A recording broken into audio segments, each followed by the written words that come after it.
de ceux qui me font du mal, c'est le fait de décider que quoi qu'il arrive, moi, je ne retiendrai personne dans mon cœur. Parce que mon cœur, il est fait pour irriguer mon sang. Alors si je garde quelqu'un dedans, il va empêcher moi, mon sang, d'être irrigué, d'être nettoyé, d'être purifié. Je ne veux pas payer des frais de consultation à un cardiologue. Donc, je pardonne. Je pardonne. Le pardon aussi, c'est pour prendre le cas de Nelson Mandela. Il dit lorsqu'il sortait de prison, dans la cour de la prison, quand il allait vers la porte, il y a une voix qui lui a dit, si tu sors d'ici et tu ne pardonnes pas, tu resteras dehors mais en prison. Parce que c'est une prison, le fait de ne pas pardonner. Donc pardonner, c'est se libérer. Pardonner, c'est laisser venir à moi mes bénédictions. Pardonner, c'est laisser venir à moi ma santé. Pardonner, c'est laisser venir à moi l'amour de Dieu, l'énergie de Dieu, la grâce de Dieu. En tout cas, pardonner, c'est le contraire de s'emprisonner, de se rendre malade, de se pourrir la vie, et c'est très dangereux. Pourquoi pardonner?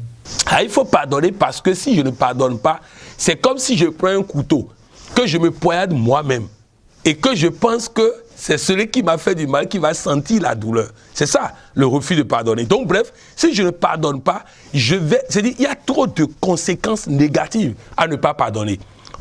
Il est même démontré scientifiquement que celui qui ne pardonne pas, son sang même ne circule pas.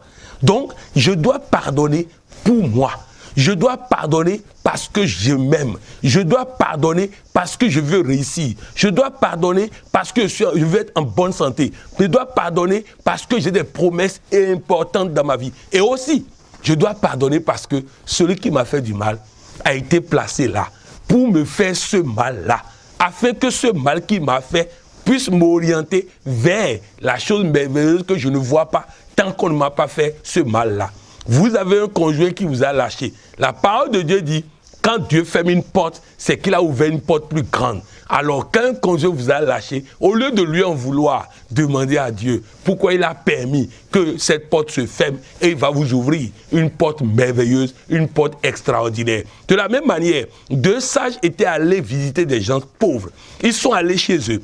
Arrivés là-bas, ils ont visité tellement pauvres. Ils disent, mais comment vous vous en sortez ici? Il dit, nous avons une vache qui produit du lait. Et c'est ce lait qu'on vend pour manger. Le lendemain, quand il voulait partir, le sage, le plus âgé, demande au moins âgé, il demande à son disciple, va prendre leur âne, leur vache qui produit du lait, qu'ils vendent pour manger et jette-moi ça par la falaise, la vache n'a qu'à mourir. L'autre dit comment? Il dit, va faire ce que j'ai dit. Effectivement, il est allé prendre la vache, il a jeté par-dessus la falaise, la vache est morte et ils sont partis. Ils sont partis 3 ans après. L'autre s'est dit, il était tellement gêné, tellement mal à l'aise le disciple, qu'il est revenu sur ses pas pour pouvoir les aider. Et il arrive là-bas, il voit que la famille est riche et très riche maintenant. Et il leur demande, qu'est-ce qui s'est passé? Il dit, nous étions accrochés à cette vache. Et pendant qu'on était accrochés à cette vache, et on pensait que cette vache faisait notre bonheur, faisait notre joie, faisait notre ceci, c'est là que la vache est morte. Quand la vache est morte, on a dû chercher autre solution. Et c'est là qu'on a compris qu'on avait un jugement sur lequel on était assis. Mais on n'aurait pas cherché ça si la vache n'était pas morte. Voilà de quoi il s'agit. C'est-à-dire que celui qui t'a fait du mal, en réalité, Dieu a permis ça parce que derrière ça, il y a une porte ouverte que tu ne vois pas. Le mal qu'on t'a fait va te réorienter vers cette porte merveilleuse. Quelqu'un t'a licencié, c'est pour t'ouvrir une porte plus grande. Quelqu'un t'a fait ceci, c'est pour t'ouvrir. Donc bref, nous devons pardonner parce que même ce que nous considérons être mal peut ne pas être un mal. Ce que nous considérons comme un problème peut ne pas être un problème. Rappelez-vous, en Égypte, Dieu dit à Moïse, va demander telle chose à Pharaon. Mais moi-même Dieu, je vais durcir le cœur de Pharaon pour dire non, afin que ma gloire se manifeste. Pour dire non, ça veut dire que la souffrance qu'ils sont en train de subir, c'est Dieu qui a voulu ça pour que leur bénédiction soit plus grande. Surtout, retenez ceci. Plus vous souffrez pour semer, plus vous récoltez dans la joie, dit la parole de Dieu. Sous le haut parrainage de son président mondial et des coachs Micheline et Christiane, la Fédération internationale des ambassadeurs du développement organise à l'intention de nos merveilleux enfants le samedi 22 décembre 2018 la Noël des enfants à partir de 9h. programme, des jeux concours, ballet, sketch, English thème, une géante séance de coaching avec l'inégalable coach Patrick Tamampoyon et la remise de cadeaux aux enfants par le Père Noël. Lieu, Maison de l'Afrique et du coaching 6 avenue de Corps Humains à côté du collège Le Label. Participation 2600 francs par enfant dans l'endroit à la restauration. Date limite des inscriptions, jeudi 20 décembre 2018. Infoline, plus 229 96 44 25 00 67 31 02 58. Parce que nous aimons nos enfants, parce que nous aimons nos enfants, le meilleur pour eux, le meilleur.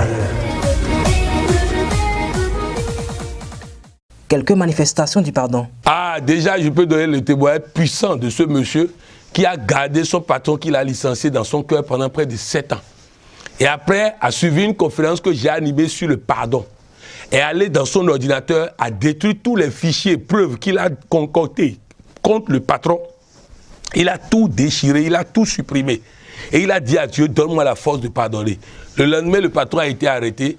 Et quelques jours après, il a été dédommagé de plusieurs dizaines de millions pour licenciement abusif. Donc, il n'aurait pas eu cette possibilité s'il n'a pas pardonné. Il n'aurait pas. Depuis 7 ans, Dieu veut combattre pour lui. Il dit, toi, garde le silence. Moi, je combats pour toi. Et depuis 7 ans, Dieu a de l'argent pour lui. Dieu a la sanction de l'autre. Mais Dieu attend que lui, il pardonne d'abord. Nous avons une autre dame. Elle ne pardonnait pas son mari parce que quand le mari a pris la retraite, le mari dit qu'il ne peut plus contribuer au repas à la maison. Et pendant près de 2 ans, il ne parle pas à son mari, ils ne font pas l'amour, ils ne font rien.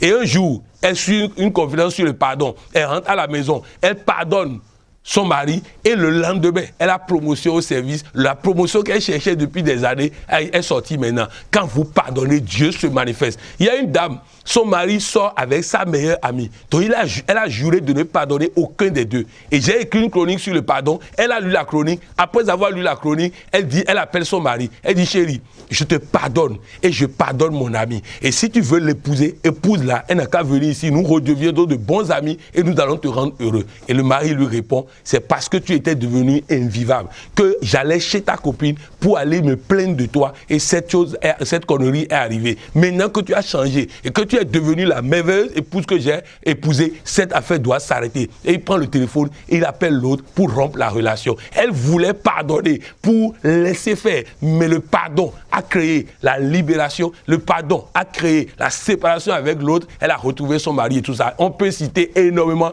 mais sachez une chose, tant que vous ne pardonnez pas, Dieu ne peut pas se manifester dans votre vie. Et il dit, si vous avez des problèmes avec quelqu'un et que vous venez devant moi avec une offrande, déposez d'abord votre offrande, allez régler d'abord le problème avec la personne avant de revenir me voir. Écoutez bien, il ne sert à rien de se pointer à l'église tous les dimanches, de se pointer tous les jours à l'église. Il ne sert à rien de prier 5 fois par jour. Si vous avez des gens dans votre cœur que vous n'avez pas pardonné, Dieu ne vous écoutera pas. Pardonnez pour être libéré. Quel est votre secret pour toujours pardonner? Mon secret, c'est que j'ai décidé, avant même que les gens ne m'offensent, que je vais les pardonner. C'est-à-dire que c'est une décision radicale chez moi. Parce que je considère toujours que c'est... Vous avez vu tout à l'heure, dans la chronique d'hier, nous avons vu l'apitoiement sur soi. C'est-à-dire que je ne suis pas dans l'apitoiement sur soi. C'est-à-dire que si quelqu'un m'a giflé, ça veut dire qu'en regardant mon visage, il a vu une personne qu'on peut gifler. La prochaine fois, il ne pourra pas me gifler parce que je travaillerai à corriger ça. Ce n'est pas sa faute s'il m'a giflé, c'est parce que mon visage permettait de me gifler qu'il m'a giflé. C'est comme ça que je fonctionne, c'est comme ça que j'avance, c'est comme ça que je gagne. Lorsqu'on me confie un élève qui ne travaille pas en classe, ce n'est pas sa faute, c'est ma faute. Quel que soit ce qu'il a fait pour ne pas travailler, ça veut dire que moi, je n'ai pas fait l'accompagnement nécessaire pour donner envie à cet enfant de travailler. Donc, c'est mon secret. Je ne considère pas ce que les autres font comme une offense à moi. Je considère que c'est à mon niveau que quelque chose s'est passé et qui a permis ça. Votre mot de fin? Ah, mon mot de fin, c'est de dire à tous ceux qui m'écoutent, je vous supplie de pardonner. Je vous supplie de pardonner. Vous savez, je suis chrétien, mais il y a une fête des musulmans, je crois Tabaski ou Ramadan, qui est une fête du pardon. Et ce jour-là, tout le monde doit se demander pardon dans la maison. Tout le monde doit se demander pardon en famille. Je voudrais que cet exercice, chacun puisse le faire aujourd'hui en écoutant cela. Que vous puissiez demander pardon à votre conjoint, pardon à vos enfants, pardon pardon à ceux qui vous entourent. Et c'est pourquoi je profite de cette occasion pour vous demander à tous pardon. Le pardon élève. Quand vous demandez pardon là, vous vous sentez plus fort, plus proche de Dieu. Je vous demande pardon pour toutes les occasions où vous avez eu l'impression que je vous ai mal parlé, je vous ai mal fait ceci. Je vous demande pardon. Je demande pardon à ma famille, je demande pardon à tout le monde. Mais sachez une chose, je ne le fais que par amour. Et moi aussi, je vous pardonne parce que je sais que tout ce que vous faites, vous le faites aussi par amour. Que la gloire de Dieu se manifeste davantage dans notre vie et que Dieu nous donne l'énergie nécessaire pour pardonner et aussi accepter le pardon des autres. Merci, coach. Merci. Africa Coaching Web TV vous remercie pour votre attention. Abonnez-vous à notre chaîne YouTube pour contribuer aussi à la transformation positive de l'Afrique. Tonus matinal. Tonus matinal. Nous nous réveillons, nous veillons sur votre vie. Et en 13 minutes, nous éveillons toutes vos forces pour déclencher